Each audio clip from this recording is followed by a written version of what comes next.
Abelhas do bioma Caatinga, Jornal do ABC, número 200.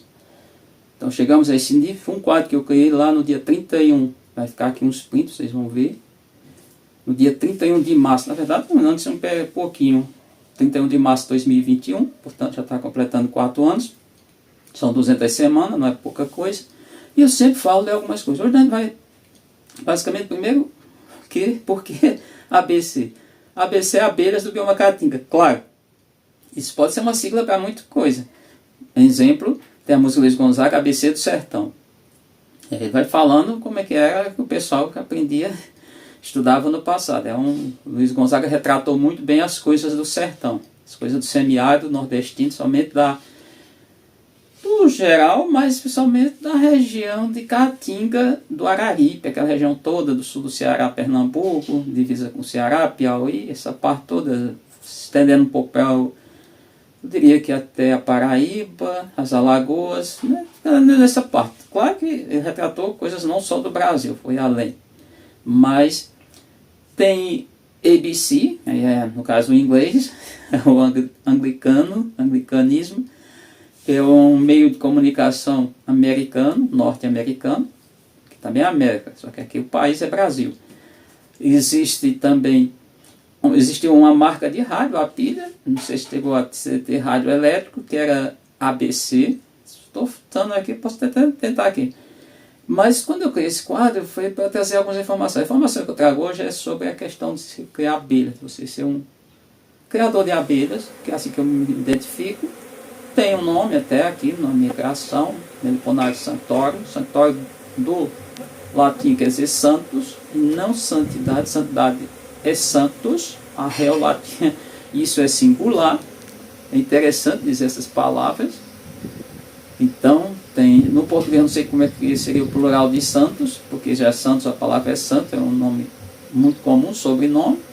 E os santos, na Bahia todos os santos, né? Tem essa questão. Mas, qual é o resultado? Primeiro, quando você pensar em criar abelha, muita gente está falando coisa na internet que não procede. Mas vamos aqui o que é interessante, as dicas. Pensar, você está criando um animal, está tratando de um ser vivo selvagem, não doméstico. Você não vai domesticar. Pode ser, eu já até levantei essa hipótese, no futuro vir a domesticar, pode acontecer, não é uma garantia. Como todos os seres domésticos que nós trabalhamos, nós possuímos, que o ser humano manipula, maneja, eles um dia foram selvagens. Inclusive, vamos pegar o cachorro, que é o mais antigo, ele tem lá imaginar seus parentes não tão distantes, os lobos selvagens. Então, está dentro de um grupo, se a gente for pensar, não é tão longe não, por exemplo, gênero cano, mas pensar na família Canidae, tem muitos animais dentro desse grupo, são muitos animais ainda que existe selvagem. Só temos o cachorro doméstico, que é domesticado, chamado Canis lupus familiares. Mas voltando à questão das abelhas. Então, pensar que você não vai copiar a natureza, isso eu tenho chamado a atenção. Muita gente parece que não entende. E às vezes tem aquelas questões, crítica, não sei o que, não gostei do que você afirmou, realidade. Então, quando eu começo a criar lá em 2012, 16 de agosto, que quando eu inicio, é o pontapé inicial, eu já conhecia a abelha. Essa abelha eu cresci, nasci, cresci, estou envelheci, vamos imaginar assim, envelhecendo ainda, sempre está envelhecendo até a morte, até o último suspiro, conhecendo a abelha, conhecendo bem, vendo na natureza, na coisa que alguém me dizia, por exemplo, eu pegar outra abelha do meu gênero, a guaraipa, eu não vi na natureza até hoje, não, vi uma vez, mas não deu para ver nada, vi lá no tronco de uma árvore, normalmente tem preferência por tronco de árvores, mas não dá para mim fazer nenhuma observação maior sobre o guaraipa. Agora, essa espécie que é a Mandacea da Caatinga, passei a chamar em 1998, portanto vai para 27 anos. Não há importância nisso. Eu uso até uma escrita que muita gente vai condenar, os linguistas, estou aqui também questionando, mas o fato é que no início eu usei a caixa mais usada, a caixa de camadas, foi por Garaujo desenvolveu na década de 1940, na década de 1970, metade daquela década, a segunda metade, Ele esteve no Instituto Nacional de Pesquisa da Amazônia com o Kerr, Valvik Steve Kerr, e de fato ele desenvolveu o experimento, ele orientou pessoas de mestrados, doutorados, ele estava orientando, era orientador, e os orientando dele, o que aconteceu? Ele delineou o projeto junto com os estudantes, pessoal de pós-graduação, estrito senso, e essa caixa se popularizou com o nome de caixa ímpar. Nada contra, é um nome popular, pode usar à vontade. Eu iniciei, eu criei, cheguei a ter umas 8 abelhas, 8 colônias, passei, vendi, e também depois, mas naquele ano, mês de 2012, eu desenvolvi essa caixa aqui. Aí aquela questão, mas a caixa não presta por isso, por aquilo. Qual é o bicho? A gente foi entender qual é o objeto que vai copiar a natureza. Vai trazer as mesmas garantias de tudo. Do ambiente, de não ter interferência sintética, material sintético que está na natureza. Que não tem na natureza. Ou seja, o homem vai usar material sintético. Como é que você vai isentar isso? Praticamente eu diria que é impossível. Os questionamentos. Você passa verniz. Gente, vou pegar como exemplo, para você, foi uma discussão outro dia, para você ter um produto chamado mel orgânico, você não pode ter a caixa, nunca receber nenhum tipo de tinta. Nenhum tipo, absolutamente nada. É a matéria do jeito que ela é. No máximo, passar pela chamada usinagem, que é aquele você tirando o grosso, para deixar ela mais lisa. Não pode usar verniz de nenhum tipo. Nem a base d'água pode usar, porque ela tem substância tóxica. Os pregos têm que ser inox. Eu nunca vi, sei que escuto falar, o caso de ápice. Você tem que criar num ambiente que não tenha nenhuma outra atividade agropecuária, porque nós estamos tratando de uma atividade da pecuária, criação de abelha. Então, quando eu otimizei a caixa, eu pensei em várias coisas. O objeto, aí o pessoal vem dizendo, já criticaram, o objeto é o modelo, usa muito essa questão do modelo. Se for pensar modelo, nós temos vamos pegar uma coisa muito usual no ser humano, desde o século XIX, carros. Inclusive os primeiros carros eram elétricos, não era a combustão, fica bem claro, não sei se está adequado. Os primeiros carros que o homem criou foram elétricos. Então, vamos entender, carro você podia definir carro com 2 tipos. Todo carro é um carro de passeio, botar o mesmo, não, só carro de passeio. E os outros carro de transporte de carga. Poderia ser assim, não é, tem várias marcas. Tem gente que você entrega aí a questão cognitiva do indivíduo. O indivíduo só tem aquela capacidade, ninguém vai discutir isso, você não vai além. Se der uma maçã para ele, vai dizer que é uma jabuticaba. Se entregar um fusquinha para ele, vai dizer que é uma Ferrari, uma BMW. Paciência. Então, quando eu otimizei a caixa, primeiro espaço.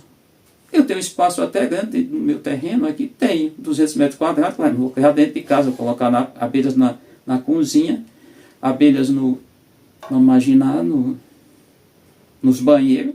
Tem gente até que deve fazer. Hoje estão criando kitnet, você sabe o que é uma kitnet, acho coisa meio desconforme, inadequada. Mas o espaço aqui é espaço entre 2 casas onde tem menor incidência solar. Qualquer hora do dia, mesmo ao meio-dia, é menor incidência.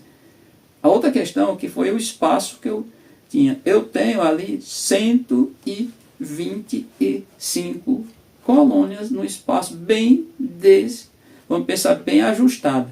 No início, eu fui muitas críticas à questão chamada condomínio. Mas você está criando em condomínio. Não é condomínio, criando todas juntas. Depois criou-se esse conceito de condomínio. Você sabe que é um condomínio, um monte de gente morando junto, residência junta, seja construção vertical, construção horizontal, só casa. O mais famoso aí que nós temos é a Alphaville, no Brasil, pelo menos é o que eu conheço. Conheço não, já vi, não entrei e tudo, mas nunca, não posso dizer nem que conheço. Fato é que as abelhas não tem problema. Aí vem algumas outras informações. Você cria abelha para quê? Eu crio abelha para reprodução, para produção de mel, coleta de mel, extração de mel, porque eu gosto desses animais. Quando começar? Não tem época de começar, agora tem que saber. Antes de eu começar, eu já tinha feito vários cursos. Tem 20 anos, dia 6 de janeiro, que eu cheguei em Petrolina. Logo no início, eu vim aqui para trabalho. Antes de começar as aulas, eu já estava fazendo formação, inclusive com pesquisadores nível doutores, pós-doc da Univasf, Universidade Federal do Vale de São Francisco, e nesse caso trataram da questão da flora e da fauna da caatinga. Trataram de um modo geral, mais simplificado, das abelhas também. Eu falei até, lembro na época, eu até falei, citei essa abelha. Fiz outras formações, participei SBPC, participei de congressos, outros congressos, congresso local, nacional, internacional. Fiz formações com pesquisadores de ponta, vi entrevistas de pessoas. Hoje a gente não, desde aquela época, já tinha acesso a materiais disponíveis na internet, que é muito rica, tem coisa que não presta, mas os documentos, os livros de vários pesquisadores de ponta que o Brasil já possui, que possui, no caso das abelhas, li bastante, me informei bastante e cheguei ao resultado. Por exemplo, hoje, eu só dentro da minha criação, e basicamente nessa caixa não foram mais do que 12 em outros tipos de caixa, no caso da caixa de camadas, eu já fiz 809 colônias. Tenho a capacidade de fazer 120 por ano, porque não faço. Para fazer, teria que estar vendendo essas abelhas, vendendo essas colônias. Quando eu vendo uma colônia, quando eu faço doação, que é mesmo raro, mas já fiz 171 doação só da Mandaçaia da Caatinga. E eu, logo imediato, fica ali o espaço, eu vou logo fazer outra. Tenho essa capacidade. É difícil? Não. Outro dia foi até engraçado, que o cara disse, é do sul do Brasil, ele disse, olha, você só tão disso de criança pequena. Eu digo, e aí? Eu já fiz dentro dessas questões, não com essa caixa, com outra caixa, aí não conta essas que eu fiz, foram duas só para testar. Eu já fiz o procedimento chamado de mini colônia. Como faz uma mini colônia? Você pega ali 10, 15, 20 crias, 20 campeiras, confina e vai alimentando aos poucos, vai limpando no espaço pequeno, depois você transfere para uma caixa mais adequada. Fiz isso para testar, para saber se eu tinha capacidade de fazer, demonstrei que tinha. Então, eu pego poucas campeiras, não pego material, não é divisão é quando tem camadas, que você separa módulos, e tenho esse resultado. Dizendo para vocês que talvez o que eu faço aqui, o que eu posto aqui na internet, não seja do agrado da maioria dos chamados abelhudos. Talvez. Mas vai impactar diretamente naquele pequeno criador, naquela pessoa. Não tem muitas informações por os fatos que eu apresento aqui.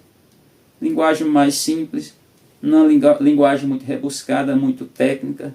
Falar a realidade, mostrar a realidade pontual. Por exemplo, a abelha está definhando, a abelha se introduz uma abelha em outro local, daqui a pouco causou problema, daqui a pouco a abelha definhou. Tudo isso eu tenho abordado aqui no canal. Portanto, chamando a atenção de vocês, você vai fazer qualquer atividade, se informe previamente e procure fazer duas coisas, sempre. Usar não apenas teoria, conversa, fala, etc., mas a prática. O que eu mostro para vocês, como eu mostrei agora no vídeo recente, a multiplicação de uma mandaçaia, é muito simples. Vocês pegam uma caixa dessa. Essa caixa, o que eu vi no passado, quando eu peguei as caixas, e aí é uma predominância, as caixas todas têm divisória. A abelha, eu parto do princípio que a abelha não tem divisória na natureza. Essa caixa é pequena, ela é muito pequena. Por conta da madeira também, eu usei isso para facilitar a vida do criador. Para não botar um monte de coisa, para não atrapalhar no transporte. Hoje não, desde muito tempo eu uso aqui perfurar, na verdade, fazer 2 pré-furos. O primeiro com a broca de 6 ou 7 até 8, e depois com uma pequenininha de 2,3, 2,5 até 3 para bater os pregos. Uso prego, podia ser parafusos. Uso 4 pregos aqui na outra parte oposta, que é a frente da caixa. E uso 10 pregos aqui no fundo da caixa, você observa que não dá para ver quase nada. E com o pó de serra cola branca eu ajusto. Quando eu estou montando uma caixa, eu começo sempre com uma extremidade dessa e uma lateral. A lateral tem 42 centímetros. Essa caixa, eu defini. Quem vai defender, por exemplo, se você pegar, como eu falei lá no início de automóveis, você pegar os primeiros carros que eram elétricos do século XIX, esses são parecidos com os atuais. 2 eixos, mais ou menos isso. Não muda muito. Triciclo, não sei se usaram. Motocicleta, também não sei qual foi o tempo que inventaram. Estou aqui falando uma coisa para vocês entenderem. Se parecer, não quer dizer que é igual. Você pega, por exemplo, vou pegar algo que chama muito, caixa nordestina. Tem um tamanho, tem documento que diz sobre isso. Uma caixa nordestina, por exemplo, ela tem quase 1 metro de comprimento. Isso aqui não tem abaixo de meio. Detalhe, o volume dela é 4 litros. Isso aqui tem quase 6 litros. Para essa abelha, o máximo e o mínimo seria 4 o mínimo e o máximo 6 litros. Isso é uma coisa que eu tenho chegado a chegar a essa conclusão. Qual é o embasamento? Quem te disse isso? Quem testou isso? Você experimentou? Experimentei pelo que eu vejo na natureza, peguei na natureza. Aí é a questão que eu digo. Não adianta só a teoria ou só a prática, tem que ter os dois. Tem que estar conectado, tem que estar interligado, tem que estar de mãos dadas. Se não funcionar, se não for desse jeito, você não vai a lugar nenhum. Então, isso facilitou muito minha vida e eu cheguei a esse nível. Você vai chegar? Não sei. Todo mundo vai ter sucesso na criação de abelha? Garanto que não. Eu garanto que não, porque tem pessoas que eu doei abelha já tem 12 anos, por exemplo, chegando a mais de 12 anos. Comecei a doar quando eu já tinha um plantel, já tinha adquirido um plantel. Até hoje as pessoas ou deixaram morrer, já fiz várias doações, as pessoas deixaram morrer a abelha. Por que deixou morrer? Porque o manejo não foi adequado. Se você me der um monte de coisa, como eu brinquei outro dia, se tu me dá um urso polar, eu vou ter que estudar muita coisa, vou ter que aprender muita coisa, vou passar por muitos treinamentos para poder manejar o animal. Eu não sei nada do urso polar. Sei que é um bicho lá do Ártico, mas não sei mais nada. Sei que é um carnívoro. Mas não vou te dizer, eu não vou dar mais informações que eu não sei. Sei que ele pertence à classe mamária. É um mamífero. Mas não sei muita coisa sobre o bicho.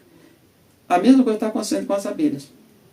As pessoas dizem que pode cair em qualquer lugar. Não, não pode cair em qualquer lugar. O local ideal para a gente fazer um arcabouço é dentro de um espaço onde tem a vedação, como é o caso aqui, quase absoluta. Absoluta é muito difícil. Espaço que a caixa não leve sol, não leve chuva e mais, diminua a questão do vento. Tem uma certa quebra de vento. Isso ainda é a questão do cativeiro, ainda não é o ideal. Então é isso. Dizendo isso, eu espero que vocês entendam, espero que ajude a vocês que querem, vamos imaginar, trilhar esse, não sei se posso falar, esse universo das abelhas, porque é bonito, é legal, nem todo mundo vai gostar, são insetos. O inseto é um grupo muito grande, é uma classe muito ampla, só pegar lá dentro do filo artrópoda, que o filo artrópoda já está dentro de algo maior que é o reino animário, e pega o caso das abelhas, que ainda está dentro de ordem, vê lá a quantidade de abelhas que existe. Então, cuidado quando mexer com esses bichos. Não é fácil como muita gente está passando essa ideia de facilidade, tá bom? Tudo isso a gente fecha por aqui nessa edição, foi número 200.